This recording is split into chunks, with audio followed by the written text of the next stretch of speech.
ان الحمد للہ والصلاة والسلام علی رسول اللہ اما بعد۔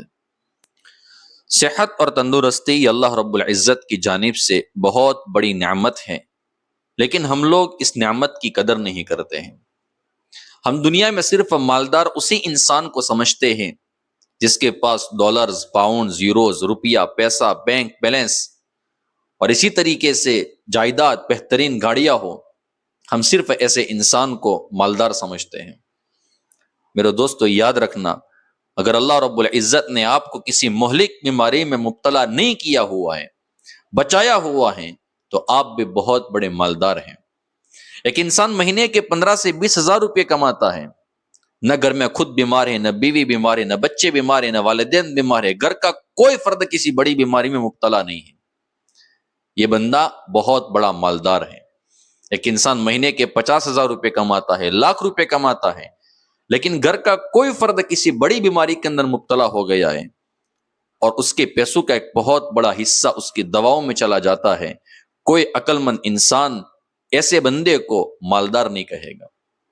اس لیے ان نعمتوں کی ہم بہت زیادہ قدر کریں، اپنے آپ کو مالدار سمجھے، اپنے آپ کو خوش قسمت سمجھے کہ اللہ تبارک و تعالیٰ نے مجھے بڑی بیماری سے بچایا ہوا ہے۔ اللہ کے نبی صلی اللہ علیہ وسلم کا عجیب و غریب ارشاد ہے۔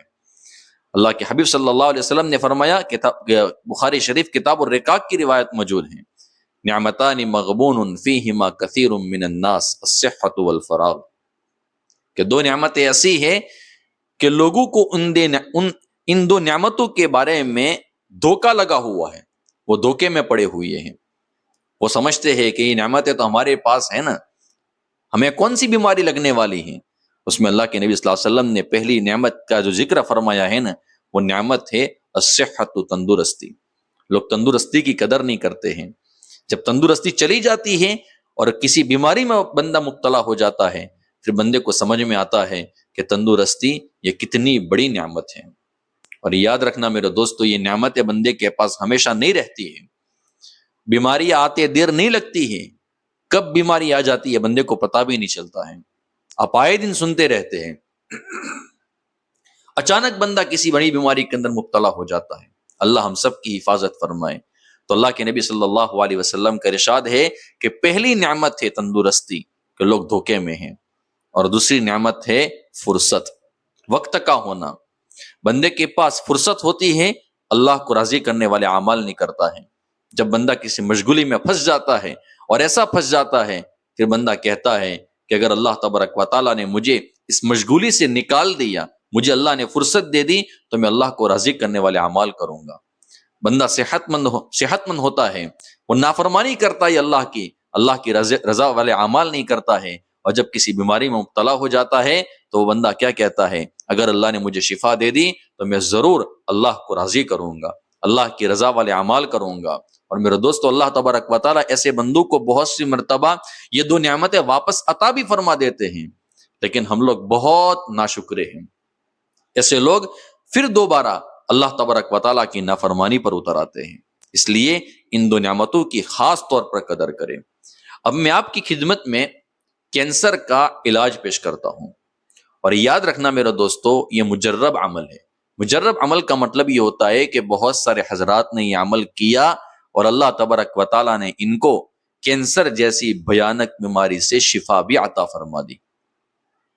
بیماریاں تو میرے دوستو بہت ساری ہوتی ہیں، لیکن کینسر کی بیماری، اللہ حفاظت فرمائے، اللہ حفاظت فرمائے، بہت بھیانک بیماری ہے۔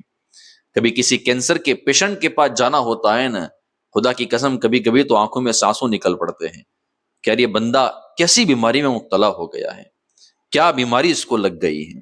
اس لیے ایسے بیماروں کے لیے بھی ہم تنہائی کے اندر اٹھ کر رو رو کر دعائیں کریں کہ اللہ ان کو شفا عطا فرما۔ میرے دوستو، ہم نہیں جانتے ہیں ان کا درد کیا ہوتا ہے، اللہ کسی کو یہ درد دکھائے بھی نہیں، بہت درد ہوتا ہے میرے دوستو۔ بعض لوگ ایسے ہوتے ہیں جن کو منہ کا کینسر ہوتا ہے، جب تکلیف برداشت سے جب باہر ہو جاتی ہے ان کی، جب ان سے برداشت نہیں ہوتی ہے، کبھی کبھی ایسے واقعات بھی سامنے آتے ہیں کہ وہ سوسائڈ کرنے کی بھی کوشش کر لیتے ہیں، وہ خودکشی کرنے کی بھی کوشش کر لیتے ہیں، لیکن اللہ پھر ان کو زندگی دے دیتا ہے۔ تو ایسے بیماروں کے لیے بھی ہم تنہائی میں اٹھ کر بہت دعائیں کریں کہ اللہ ان کو ایسی بیماری سے ان کو شفا عطا فرما دے۔ اور اللہ یہ بیماری کسی کو نہ دے۔ اب جو میں عمل آپ کی خدمت میں پیش کرتا ہوں یہ حضرت مولانا محمد یونس صاحب پالنپوری دامت برکاتہم کا بتایا ہوا ہے، جو حضرت مولانا محمد عمر صاحب پالنپوری رحمت اللہ علیہ کے صاحبزادے ہیں اور لڑکے ہیں۔ عمل کیا ہے؟ سب سے پہلے تو 11 مرتبہ درود پاک درود ابراہیم پڑھنا ہے، کوئی اور درود پڑھ لیں گے تب بھی چلے گا۔ سب سے پہلے 11 مرتبہ درود پاک درود ابراہیم پڑھنا ہے، اس کے بعد قرآن کریم پارہ نمبر 29 سورۃ الملک کی آیت نمبر 14 الا یعلم من خلق وہو اللطیف الخبیر، اس آیت کریمہ کو 2022 مرتبہ پڑھنا ہے، اور پھر 11 مرتبہ درود پاک اخیر میں پڑھنا ہے۔ اس کو پڑھنے کے بعد جو بیمار ہو اس کے اوپر بھی دم کر لیوے، پانی لے لیوے، پانی کے اوپر بھی دم کر لیوے، اور وہی پانی اس بیمار کو پلاتے رہے، اور جو بیمار دوائیاں کھا رہا ہے اس کی جو دوائیاں ہے جو میڈیسنز ہے اس کے اوپر بھی دم کر لیوے، اور وہ دوائیاں پھر اس کو کھلائیں۔ اللہ رب العزت نے چاہا تو ایسا بندہ جو کینسر کی بیماری میں مبتلا ہوگا اور اس کے اوپر یہ عمل کیا گیا تو اللہ تبارک و تعالیٰ بہت جلد اس کو شفا عطا فرمائے گا۔ سب سے پہلے تو کوشش کرے کہ بندہ خود پڑھے، نہ پڑھ سکتا ہو اپنے کسی رشتہ دار سے پڑھائے، اور یہ بھی نہ ہو سکتا ہو تو جو پڑھنا جانتا ہو قرآن کریم کو تو اس کے پاس جا کر پڑھوا لے۔ اور میں ایسے حضرات سے بھی گزارش کرتا ہوں کہ اگر آپ کے پاس کوئی بندہ جو ایسی بیماری میں مبتلا ہے وہ خود آتا ہے پڑھوانے کے لیے یا اس کا کوئی رشتہ دار آتا ہے پڑھوانے کے لیے، تو آپ اپنا قیمتی وقت نکالے، تھوڑا سا وقت نکالے اور اس کو پڑھ کر دے دے پانی۔ کیا پتا آپ کی اخلاص کی برکت سے اللہ تبارک و تعالیٰ اس کو شفا عطا فرما دے۔ جب تک وہ بندہ زندہ رہے گا وہ اور اس کی نسلیں آپ کو دعائیں دیتی رہے گی۔ اس لیے اس عمل کو بہت زیادہ اہتمام سے کریں۔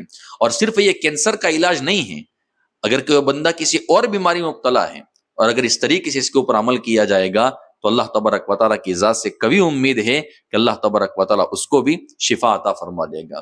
بہتر